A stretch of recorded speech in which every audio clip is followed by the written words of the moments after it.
नमस्कार, एमएचवा न्यूज में आप सभी का स्वागत है। आपके साथ मैं हूं किरण और वक्त हो चला है बड़ी बहस का। जी हां, बीजेपी लोकसभा चुनाव के लिए अपने उम्मीदवारों की लिस्ट कभी भी जारी कर सकती है। पहली लिस्ट में 100 से ज्यादा उम्मीदवारों के नाम की घोषणा हो सकती है। पहली लिस्ट में 60 से 70 सांसदों और कई बड़े नामों की टिकट कर सकते हैं। तो इसी के साथ प्रधानमंत्री मोदी बीजेपी चुनाव समिति की सुबह 4 बजे तक बैठक लेते रहे, जिसमें कई नामों पर मंथन चलता रहा। तो वहीं करीब 5 घंटे चली तक ये मैराथन बैठक पे कई नामों पर मुहर भी लग गई है, जिसका अभी कुछ समय के बाद ऐलान हो सकता है।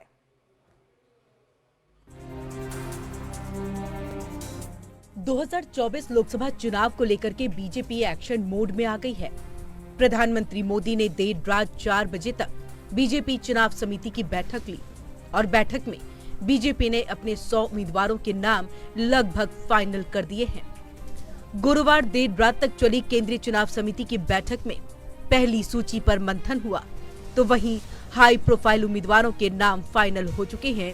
इनमें से कुछ चेहरे कहां से चुनाव लड़ सकते हैं, आइए अब आपको दिखाते हैं।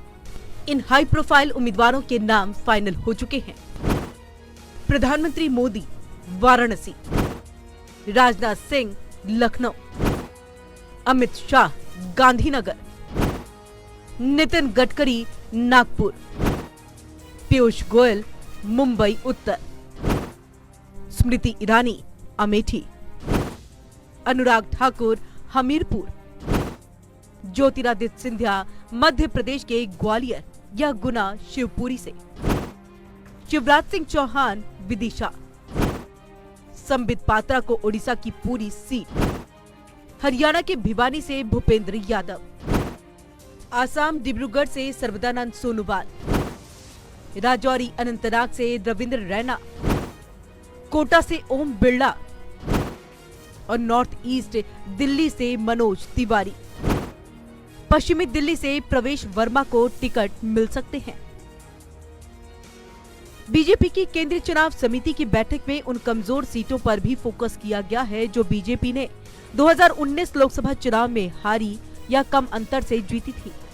तो वहीं कई नए चेहरों को मौका मिलेगा। इन नए चेहरों को संभवतः टिकट मिल सकता है। प्रतीक भूषण को गोंडा, कंगना राणावत को मंडी, भोजपुरी स्टार पवन सिंह आसनसोल, युवराज सिंह को पंजाब के गुरदासपुर, दुष्यंत सिंह को झालावाड़ा, गोपाल भार्गव को सागर से मिल सकता है टिकट। उत्तर प्रदेश में बीजेपी अपने सहयोगी दलों के लिए 6 सीटें छोड़ सकती है। सूत्रों के मुताबिक बीजेपी यूपी में रालोद को 2 सीटें, अपना दल 2 सीटें, 1 सीट निषाद पार्टी और 1 सीट सुहेल देव भारतीय समाज पार्टी को दे सकती है। सहयोगी दलों को कहां-कहां से मिलेगी सीट? झारखंड में 14 सीटों में से 13 पर बीजेपी और एजेएसयू को टिकट देगी। यूपी में बीजेपी 6 सीटें सहयोगी दलों को छोड़ेगी। बिहार में सहयोगी दलों से सीट शेयरिंग फाइनल होने के बाद लिस्ट आएगी। पंजाब में अकाली से गठबंधन पर चर्चा जारी। हरियाणा में बीजेपी अकेले चुनाव लड़ेगी। असम की 14 लोकसभा सीटों में 11 पर भाजपा और 3 पर सहयोगी उतरेंगे। आंध्र और तमिलनाडु में भी चल रही है। बीजेपी 2024 लोकसभा चुनाव के उम्मीदवारों की पहली लिस्ट जारी करने वाली है, जिसमें कई चौंकाने वाले फैसले सामने आ सकते हैं। पहली लिस्ट में 60-70 सांसदों और कई मंत्रियों के टिकट कट सकते हैं, तो वहीं कई नए चेहरों को भी मौका मिल सकता है। इस बार 70 की उम्र से ज्यादा और 2 या 2 से ज्यादा बार से सांसदों को बाहर किया जा सकता है। फिलहाल कई उम्मीदवारों को टिकट की पहली लिस्ट जारी होने का इंतजार है और अब लिस्ट जारी होने के बाद ही पता चलेगा कि बीजेपी ने किसको लोकसभा भेजने की तैयारी की है। ब्यूरो रिपोर्ट, एमएचवा न्यूज।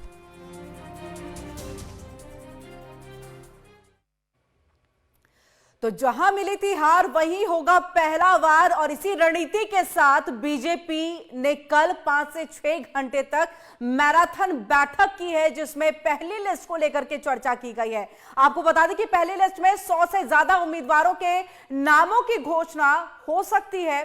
पहली लिस्ट में 60 से 70 सांसदों और कई ऐसे बड़े नाम हैं जिनके टिकट कट सकते हैं, और टिकट कटेंगे उनकी परफॉर्मेंस के ऊपर में। प्रधानमंत्री मोदी बीजेपी चुनाव समिति की सुबह 4 बजे तक बैठक लेते रहे, जिसको लगातार हम मैराथन बैठक कह रहे हैं, जिसमें कई नामों पर मंथन चलता रहा। तो वहीं करीब 5 से 6 घंटे जो ये बैठक चली है, उसमें नामों पर मुहर भी लग गई है, और इसका ऐलान कभी भी हो सकता है। कल भी एक बैठक होने जा रही है, यानी कि माफ कीजिएगा 3 मार्च को एक बैठक होने जा रही है, और उस वक्त सबको ये निर्देश आदेश दिया गया है कि कोई भी अपना कोई कार्यक्रम नहीं रखेगा, क्योंकि उस बैठक में पहुंचना बहुत महत्वपूर्ण है। तो 3 मार्च बहुत महत्वपूर्ण दिन, जिस दिन बीजेपी की तरफ से लिस्ट जारी करने से पहले किन किन नामों को लेकर के मैदान में उतरना है, उन नामों को पर मुहर पूरी तरह से लग जाएगी। ये 3 मार्च को होगा।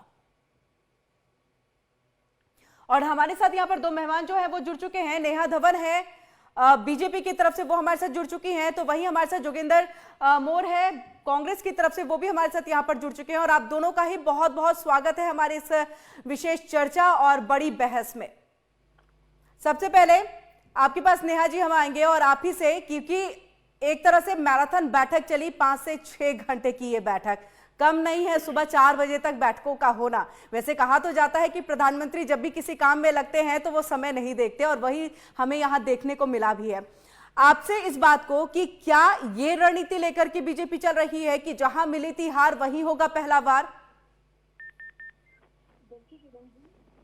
आपने बिल्कुल ठीक कहा कि माननीय प्रधानमंत्री नरेंद्र मोदी जी समय को जो है वो कंस्टेंट नहीं मानते हैं। समय उनके आड़े नहीं आता है। जब भी कोई काम करना है, चाहे वो देश के विकास की बात हो, चाहे वो देश का परचम बाहर के जो विदेश हैं उनमें लहराने की बात हो, उन्होंने हमेशा अपने डेडिकेशन के साथ अपने संघर्ष को जीते हुए जो है ये काम किए हैं, और देश का नाम आज ऊंचा उठाया है।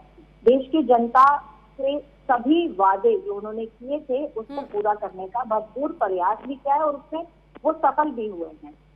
कई बार विपक्ष इस बात पर उठा देता है एक प्रश्न की नरेंद्र मोदी जी के जब कार्य प्रणाली की बात आती है, तो उनके दिनचर्या की जब बात आती है, तो उनके व्यस्त समय में उनको विश्राम करने का, आराम करने का समय बहुत कम घंटों का, चंद घंटों का मिलता है।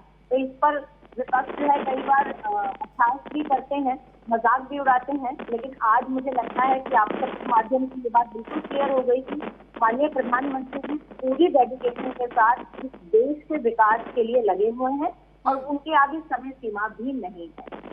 जहां तक बात है लोकसभा चुनाव की, किरण जी बिल्कुल सही बात है। देखिए, हर एक राजनीतिक पार्टी का धर्म है कि वो निरंतर अपना प्रयास करते रहें और जनता की जो उम्मीदें हैं उस पर खरा उतरते रहें। उसी तरह से भारतीय जनता पार्टी भी पिछले 10 वर्षों से जिस तरह से केंद्र में सरकार चला रही है, और हमने जनता के विश्वास को जीता है, हमने जनता के लिए काम किए हैं, उसी विश्वास को हम आगे भी कायम रखना चाहते हैं।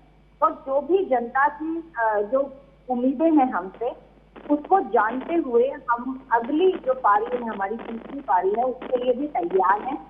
और ये बात बिल्कुल सही है कि जहां पर भी हमारी कमी है। लेकिन नेहा जी ये समझना चाहेंगे, इतनी जल्दबाजी किस बात की? जहां पर बाकी पार्टियां अभी तैयारी अपने आप को समेटने में या अपने आप को जोड़ने में लगी हुई है, वहीं पर बीजेपी एक कदम भी नहीं, उससे भी जल्दी, क्योंकि उम्मीदवारों के नामों की लिस्ट जो है वो पहली लिस्ट जारी हो जाएगी। तो इसे हम जल्दबाजी माने या पूरी तैयारी माने? नहीं, इसको जल्दबाजी मानना बिल्कुल गलत होगा किरण जी, क्योंकि आप भी जानते हैं कि भारतीय जनता पार्टी हमेशा चुनाव के माहौल में रहती है। एक दिन भी कार्यकर्ता भाजपा के घर नहीं बैठते। एक चुनाव होते ही अगले चुनाव की तैयारी में हम दिन रात जुट जाते हैं। और संगठन की रीति नीति भी यही है, संगठन के कार्यक्रम भी इसी तरह से चलते हैं कि कार्यकर्ता जनता के बीच में रहे और निरंतर चुनावी माहौल में हम लोग जीते हैं। अभी जो रणनीति तय की गई है, इसमें बिल्कुल ये बात तैयार है, क्योंकि 10 वर्षों का कार्यकाल, मोदी जी की गारंटी, हमारी रणनीति, भाजपा की जो कार्यक्रम रहे हैं, भाजपा का जो कार्यकाल रहा है, उसके बाद जनता का विश्वास हमारे साथ जुड़ा है और मोदी जी की गारंटी पे उनको विश्वास भी हुआ है। इसीलिए राजस्थान में, मध्य प्रदेश में, छत्तीसगढ़ में, चाहे वो नॉर्थ ईस्ट के राज्य रहे हों, चाहे वो साउथ इंडिया के राज्य रहे हों, बीजेपी की सीट भी बढ़ी है लोकसभा में और बीजेपी के पास जो वोट परसेंटेज है वो भी निरंतर बढ़ा है। चाहे नॉर्थ ईस्ट की बात करें और चाहे कांग्रेस या अन्य जो विपक्ष है वो ये बात करते हैं कि साउथ इंडिया में, दक्षिण भारत में क्या है बीजेपी का, लेकिन दक्षिण भारत में देखें तो जो 2000 अभी जो चुनाव होंगे लोकसभा के और जो पिछले 2019 में हुए थे, 2019 में हमारा उससे पीछे के चुनावों से सीट ज्यादा थी और वोट परसेंटेज तो आगे भी उम्मीद ज्यादा की ही लगा रही है नेहा जी आप भी, कि उम्मीद आगे भी ज्यादा ही होगी। चलिए जोगिंदर जी आपके पास हम आएंगे क्योंकि बीजेपी जहां उम्मीदवारों की पहली लिस्ट जारी करने जा रही है, आप एकजुटता में ही अभी लगे हुए हैं कि सबको एक साथ लाना है, जो ऑलरेडी कांग्रेस के अंदर में ही है, जो उसी पार्टी में है, और ये भी मैं नहीं कहूंगी कि अभी कहीं और से या किसी और पार्टी से ज्वाइन किया है, जिन्होंने शुरुआत से ही कांग्रेस को कहीं ना कहीं देखा है, जाना है, उनकी विचारधारा, उनकी आइडियोलॉजी पर वो चले हैं। उनके पिता ने काम किया, उनकी पत्नी है, उनके बेटे भी हैं, लेकिन आज स्थिति ऐसी है कि सरकार गिराने पे है। देखिए, मैं आपको एक बात बता देना चाहता हूँ। सबसे छोड़कर हम नारी भी पहल बन चुके हैं और पहलों के जो नाम है पहले मांगे गए उम्मीदवार जो चुनाव लड़ने की इच्छुक है, वाइज जो है कमेटियां बन, वो सारे के सारे नाम ऊपर जो है फाइनल हो चुके हैं। हमारे गठबंधन हो चुके हैं, सीटों का बंटवारा हमने तय कर लिया है। कहाँ गठबंधन हो गए जोगिंदर जी, कहाँ गठबंधन है बता दीजिए। एक राज्य में दिखते हैं तो दूसरे राज्य में आप साथ नहीं होते हैं। देखिए उत्तराखंड में हमारा गठबंधन आम आदमी पार्टी से है, ठीक है, दिल्ली में हमारा गठबंधन है, ठीक है, हरियाणा में हमारा गठबंधन है, गोवा में हमारा गठबंधन है, पंजाब में नहीं, हमारा गठबंधन, बंगाल में दिक्कतें आ रही हैं, यूपी में 17 सीटों पे सिमट गए हैं। देखिए आप पहले ना मेरी बात सुन लीजिए, आप जो भी बात आप कर रहे हैं, पंजाब की स्थिति के अंदर आप बात देखेंगे तो पंजाब के अंदर पहले नंबर की पार्टी आम आदमी पार्टी है, दूसरे नंबर पे कांग्रेस पार्टी है और तीसरे नंबर पे जो है अकाली दल है। भाजपा चौथे नंबर की पार्टी, वहाँ पे गठबंधन करके हम चौथे नंबर वाली को कहीं भी पक्ष में लाने की क्यों बात करें, जो दौड़ में ही नहीं है तो वहाँ पे दौड़ में नहीं है भारतीय जनता पार्टी जो पंजाब। तो ऐसी स्थिति में आप देखेंगे कि जो है हमारा जो गठबंधन है वो मजबूत गठबंधन है और हमारा जो पूरा उम्र है पूरी तरह से हम किसी प्रकार से, और हम कोई जल्दबाजी में देखो चुनाव आयोग ने अभी जो है अधिसूचना जारी होगी, सारी स्थितियां है, उससे पहले किसी प्रकार की। अब अगर आप इनकी बात देखें तो आज आपने अभी आपकी मीडिया के माध्यम से सुन रहा था, पंजाब की स्थिति है, वहाँ पे गुजरात की जो सीट है उसको युवराज सिंह का नाम सुना दिया है। तो अगर अकाली दल से तुम भरोसा करें तो क्या सिर्फ होगी, क्या स्थिति होगी। अगर इस बात की आप देखेंगे तो हरियाणा हम अकेला चुनाव लड़ेंगे, ये किसी मतलब कैसी बातें रहती है कि जिसके साथ गठबंधन में सरकार चल रही है, आज ये क्लियर नहीं हो पा रहा है कि जिस पार्टी के साथ गठबंधन में सरकार चल रही है वो अकेले लड़ेगी। नहीं जोगिंदर जी, आपकी आवाज ना क्लियर नहीं पहुंच पा रही है। हम चाहेंगे कि आपके ऑडियो को ठीक किया जाए, हम बातें नहीं समझ पा रहे हैं, इनके ऑडियो को ठीक किया जाए, इनके पास हम वापस से लौटेंगे। लेकिन नेहा जी तब तक आपके पास हम आते हैं।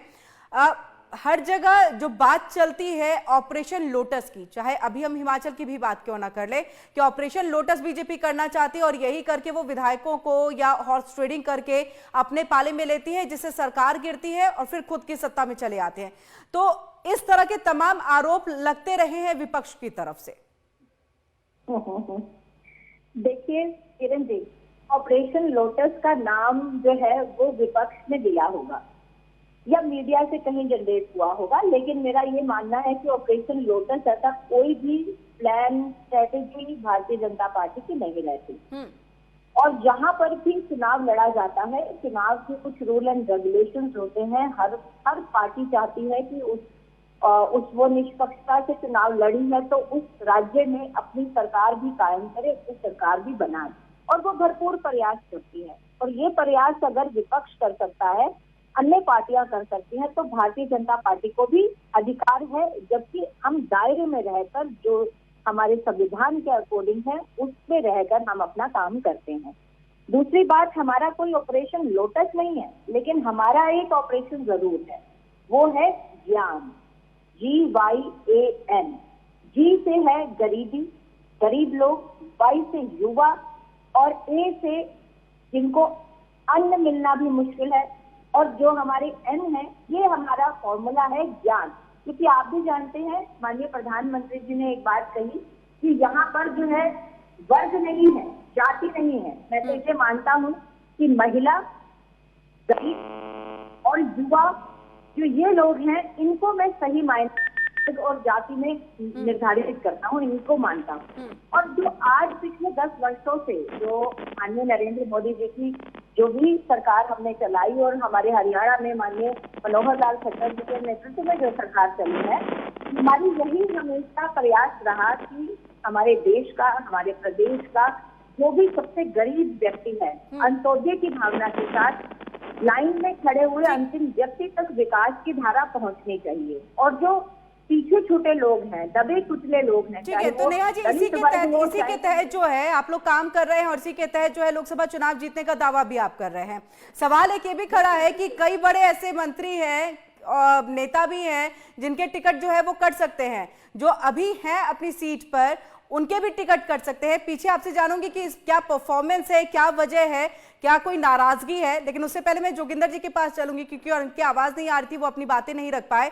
जोगिंदर जी, आपसे यही सवाल कि अपनी पार्टी को ही एकजुट करना, चलिए आपने कह दिया कि गठबंधन है पूरी तरह से अलायंस, चाहे तमाम महागठबंधन की मैं बात कर लूं, सभी पार्टियों की बात कर लूं, आपने कहा आप एकता से लोकसभा चुनाव में उतरेंगे, लेकिन आपकी ही पार्टी में जो अंतरकलह है उसका क्या करेंगे?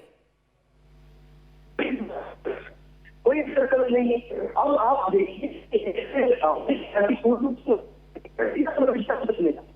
सरकारी योजना का उपयोग करके किस प्रकार से भारतीय जनता पार्टी ने बनाया है। आप देखिए कि वो कई सौ लोकतंत्र की परंपरा नहीं थी, जो है विधायकों को हिमाचल में नहीं जोगिंदर जी, आपकी आवाज अभी भी उतनी क्लियर नहीं आ पा रही है। इसके लिए वापस से कुछ टेक्निकल इश्यूज आ रहे हैं। एक छोटे से हम ब्रेक ले यहाँ पर रुक रहे हैं, ब्रेक से वापस लौटेंगे तो इसी पर हमारी बातचीत चलेगी, चर्चा चलेगी कि आखिरकार जब एक तरफ पहली लिस्ट जारी होने जा रही है तो बाकी जो महागठबंधन तैयार हो रहा है वो क्या करने वाले हैं, उनकी रणनीति क्या कुछ होगी, और आगे किस तरह से वो लोकसभा चुनाव में बीजेपी के खिलाफ जो उतरने थे, क्योंकि उनका मोटो, उनका एजेंडा यही था, तो कैसे उतरेंगे, इन तमाम चीजों पर चर्चा इस छोटे से ब्रेक के बाद। तो बड़ी बहस में लगातार हमारे साथ दोनों मेहमान जो है वो जुड़े हुए हैं, नेहा और जोगिंदर जी भी जुड़े हुए हैं। नेहा जी, आपके पास हम आएंगे और आपसे यही सवाल, क्योंकि ब्रेक से पहले जब हमने पूछा था कि कईयों की रिपोर्ट कार्ड खराब है, कईयों से जो स्थानीय जनता है वो नाराज चल रही है, क्या यही सब वजह है कि बड़े बड़े नेता, मंत्री, इन सब के नाम जो है, सांसद है, उनके नाम कट रहे हैं इस लोकसभा चुनाव में, उनको टिकट नहीं मिल रहा है? सब जो है वो केंद्रीय नेतृत्व के हाथ में है, उन्होंने तय करना है किसको टिकट दें और किसको नहीं। और हम सब के लिए तो जितने भी भारतीय जनता पार्टी के कार्यकर्ता हैं, उन सबका यही मानना है कि हमारे लिए चेहरा जो है वो कमल का फूल है। हमारे लिए जो चाहे कोई भी, जिसको भी टिकट मिले, हम केवल कमल के फूल के लिए काम करते हैं और कमल के फूल के प्रति ही हमारी स्नेह और श्रद्धा है। हमारे लिए एमपी चेहरा कोई भी हो सकता है, चाहे वो सिटिंग एमपी हो, चाहे वो नए चेहरे आए, में देखने को मिला, भोपाल, राजस्थान, मध्य प्रदेश, राजस्थान में जिस तरह से देखने को मिला, छत्तीसगढ़ में भी, क्या वैसी स्थिति हमें नजर आएगी? देखिए, ये सब आपको अभी बहुत ही जल्दी जो है लिस्ट जारी होगी तो आप सबके सामने आ ही जाएगा। कब तक जारी हो सकती है पहली लिस्ट? जी, पहली लिस्ट कब तक जारी हो सकती है? जल्द ही, कोई फिक्स डेट तो आपको नहीं बता सकते हैं, लेकिन जो है तय हो चुका है, पहली लिस्ट जो है बहुत जल्दी आपके सामने आएगी। जी, जोगिंदर जी, आपके पास हम आएंगे। जिस तरह से एक पहली लिस्ट जारी होने जा रही है, जितनी हारी सीटें हैं उस पर कहीं ना कहीं पहले से ही उम्मीदवार उतार करके बीजेपी जो है वो दमखम भरना चाहती है। आप लोगों के भी अलायंस, महागठबंधन जिसकी बात आप कह रहे हैं, पुरजोर तरीके से हम उतर रहे हैं। पहली लिस्ट कब तक जारी हो सकती है? मुख्यमंत्री का, माफ कीजिएगा, प्रधानमंत्री का चेहरा कौन हो सकता है, इसको लेकर के भी बातचीत चली होगी। क्या अगली बैठक कोई होने वाली है जिसमें तमाम बातों पर संभावनाएं जो है उस पर चर्चा होगी?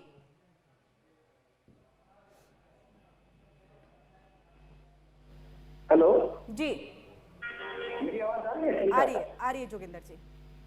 हाँ, तो देखिए, वही बात प्रधानमंत्री की बात है, उसको हमने ये कहा कि प्रधानमंत्री की जो बात है वो बाद में है। आज प्रधानमंत्री की बात नहीं, आज हम बात को लेकर जो है जनता के बीच में जा रहे हैं और गठबंधन की बातें तय हुई। जिन राज्यों में अभी गठबंधन होना है वहां पर हमारा हो जाएगा अभी बात है।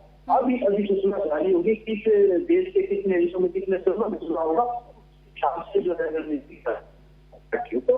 और देखिए हम देश के अंदर विकास के मुद्दे को लेकर जाएंगे और जो मोदी की गारंटी की बात मोदी की गारंटी नहीं थी, 2 करोड़ हर साल से रोजगार देने का मोदी की गारंटी नहीं थी।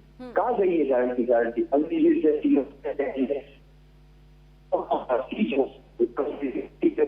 पूरी हो रही और उनका टेंशन कर दिया है। किसान को जो है इन्होंने वादा करके देखिए आज किसान को किस हालत में इन्होंने पहुंचा दिया है। तो ये सारी चीजें विकास को लेकर जाएंगे। इन्होंने जिस प्रकार की जो यूपीए सरकार में, कांग्रेस की सरकार में हमने क्या किया था, उसको निजी क्षेत्र के हाथों में, कुछ हिस्सों हाथों में देने का जो काम किया है बड़े बड़े होता है। ठीक है, के नाम से नहीं जोगिंदर जी, स्टिल आपकी आवाज सही नहीं आ पा रही है, कुछ टेक्निकल इश्यूज हैं दोनों तरफ से मुझे लग रहा है। उसे ठीक करने की तो हम कोशिश लगातार कर रहे हैं। लेकिन नेहा जी, जो बात जोगिंदर जी कह रहे थे, जो मुझे बातें समझ में आई कि रोजगार की गारंटी की बात हमेशा से आप लोग करते हुए जो सत्ता है उस पर बैठे हैं, लेकिन उसके बावजूद रोजगार आप उपलब्ध नहीं करा पाए, उस पर आप युवाओं को नहीं। बहुत जल्दी से जवाब दीजिएगा, फिर मैं वाइंड अप करूंगी। देखिए किरण जी, मैं जितनी बात जोगिंदर जी की समझ पाई, उनकी बात से यही लग रहा है कि उनको कोई तरीके से इस बात पर विश्वास नहीं है कि कांग्रेस को बहुमत आने वाली है और उनकी सरकार बनने वाली है। वो केवल और केवल गठबंधन पर आधारित है। गठबंधन पर उनका विश्वास है कि गठबंधन के माध्यम से ही वो जीत ले पाएंगे और शायद देश में प्रधानमंत्री बना पाएंगे, लेकिन ऐसा संभव नहीं है क्योंकि जब तक वो खुद ही, पिछली बार उन्हें 52 सीट मिली, 2019 में 52 सीट मिली, 52 से वो कैसे इतनी बड़ी संख्या तक पहुंच जाएंगे, चाहे वो गठबंधन भी कर रहे हैं, क्योंकि इसको मैं कहूँगी ठगबंधन है जिसमें सभी एक जैसे भ्रष्टाचारी जो है वो एक छत के नीचे इकट्ठे हुए हैं। और जहाँ तक मोदी जी की गारंटी की बात है जोगिंदर जी, मोदी जी की गारंटी सही है। आपके सामने ये चुनाव हुए, कितने राज्यों में हमने बहुमत से नहीं, बहुत ज्यादा बम्पर जीत हासिल की। अगर मोदी जी की गारंटी नहीं होती तो इस तरह की जीत हासिल नहीं होती। और किसी जीत से तो आप लोग घबरा कर जो है वो गठबंधन में शामिल हो रहे हैं। अगर आप इन जीतों से घबराए नहीं होते तो आप इंडिपेंडेंट चुनाव लड़ते। और जिस तरह से विकास की बात आप कर रहे हैं, आज के समय में जब कांग्रेस का शासन भारत देश में था, ताहिमाम मचा हुआ था, महंगाई चरम सीमा पर थी, समय की कमी की वजह से नेहा जी, जोगिंदर जी, इस चर्चा को हम आगे नहीं बढ़ा सकते हैं। आप दोनों का ही बहुत बहुत शुक्रिया हमसे जुड़ने के लिए और तमाम बातचीत यहाँ पर करने के लिए। तो बड़ी बहस में आज के लिए इतना ही। देश दुनिया की बाकी खबरों के लिए जुड़े रहिए अमित शाह न्यूज के साथ।